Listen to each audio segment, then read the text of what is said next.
السلام عليكم ورحمة الله تعالى وبركاته. محمد أعراب الأشجعي من قبيلة أشجع الغطفانية المتواجدة بالمنطقة الشرقية، وبالضبط بأحواز مدينة العيون سيدي ملوك.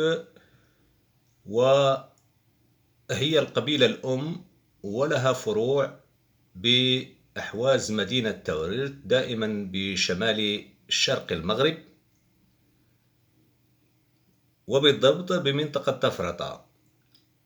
كما أن لقبيلة أشجع فروع أخرى رحلت مع مؤسس الدولة العلوية السلطان المولى رشيد، واستقرت كما سنراه بأحواز مدينة فاس، وبالضبط بسهل سايس. إذن من أهم الفروع التي استقرت منذ القرن السابع عشر الميلادي بأحواز مدينة فاس العاصمة آنذاك فروع كبيرة من قبيلة أشجع. نذكر منهم فرع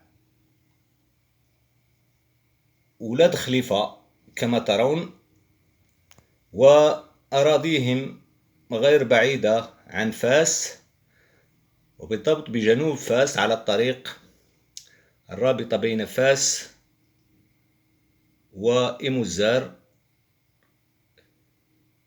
غير بعيد عن مطار سايس فاس. هناك فروع أخرى إلى جانب الفرع الأشجعي ولاد الخليفة، وهم فرع ولاد حسون، ثم فرع ولاد عياد الأشجعيين،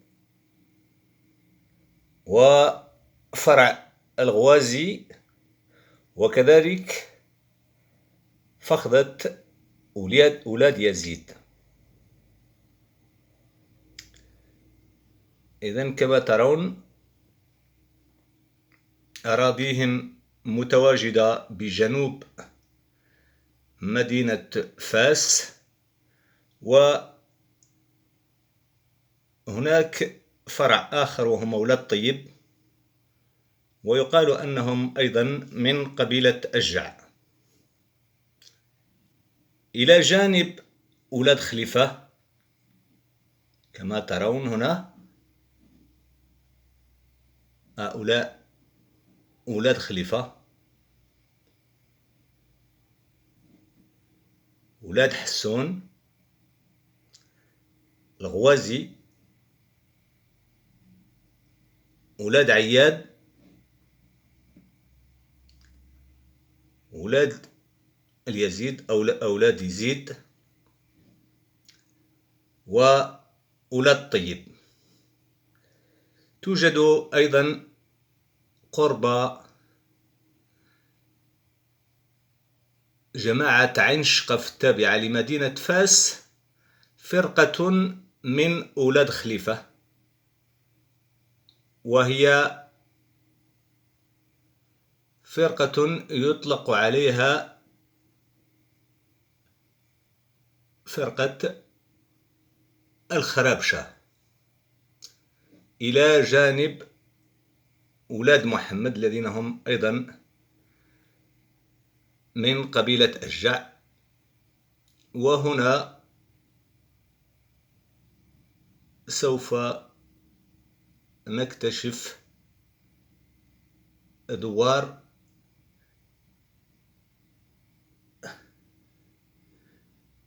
الخرابشة بعين شقف، وهم يعني فرع من أولاد خليفة، هؤلاء يجاورونهم.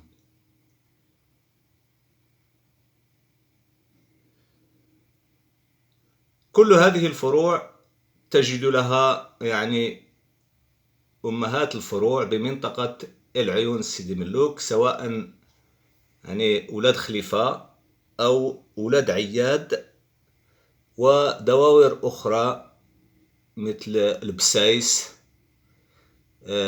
وكذلك أولاد أيوب. كل هذه الفروع توجد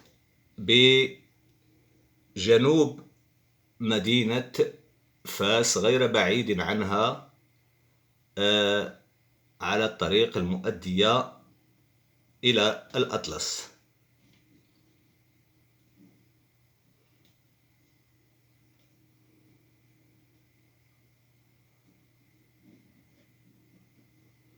هذا المطار الدولي سايس فاس.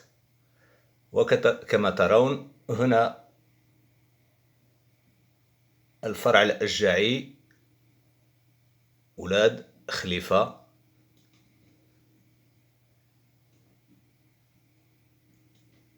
إلى جانب العديد من الفروع الأشجعية كما قلنا، التي رحلت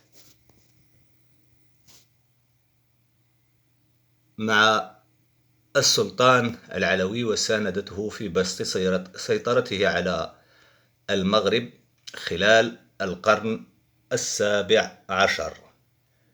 تحياتي ومودتي لجميع متابعي قناة أشجع تيفي، القناة الرسمية لقبيلة أشجع. ولنا عودة إن شاء الله لتعريفكم بهذه القبيلة ذات الماضي العريق والتاريخ المجيد. تحياتي ومودتي للجميع، ومشكورين على الاهتمام والمتابعة.